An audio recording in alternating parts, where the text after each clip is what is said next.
Okay, I'm looking here at number 1 in section 3.2, and there we were told that N of t represents the number of supermarkets using a computer checkout system, and that it behaves by this dynamics given to us. dn dt equals n times 1 minus 0.005 n, and then we have an initial condition of n of 0 equals 1. The first thing they ask us to do is to use phase portrait to understand how many supermarkets are going to be using this technology in the future.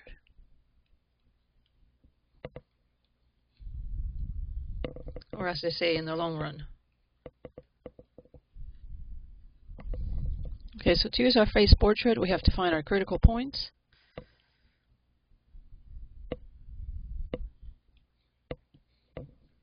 And for that, we set the right-hand side of the equation to 0. To solve this equation, this gives you either n is 0, or this part of it is 0, and that gives you n equals 2000. If you solve this equation. Okay, now to use a phase portrait, we'll have to use 2 test points. Here's 0, and then I write my 2000. So we'll use a test point in here, and we see that if I plug in, say, a 1, I get a 1, which is positive, and when I put a 1 here, I get something positive, and so my derivative here is positive. So my function n increases in that area. If I use another test point, say of 2001, when I plug that into this equation, I end up with a negative. And so my derivative there is negative, which means our function decreases.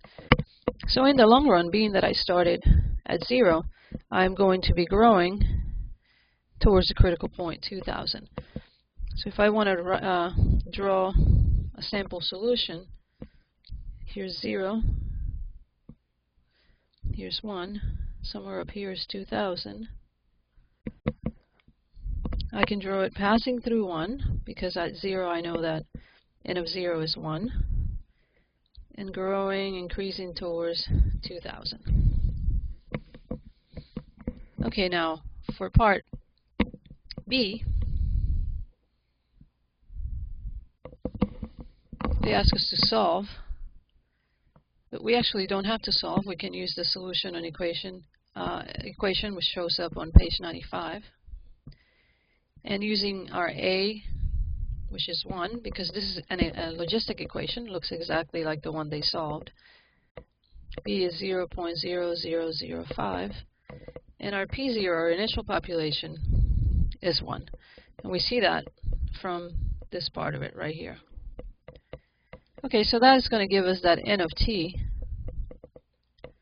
making my substitutions, is equal to 1 over 0.0005 plus 0.9995 e to the negative t. Okay, and then they want to know how many companies may have this after 10 years, this technology. And since I have a solution right here for that equation, this is what can predict for me how many there will be in 10 years, so I just look for n of 10, which means that I put a 10 in place of t, and if you do that, you'll get about 1834.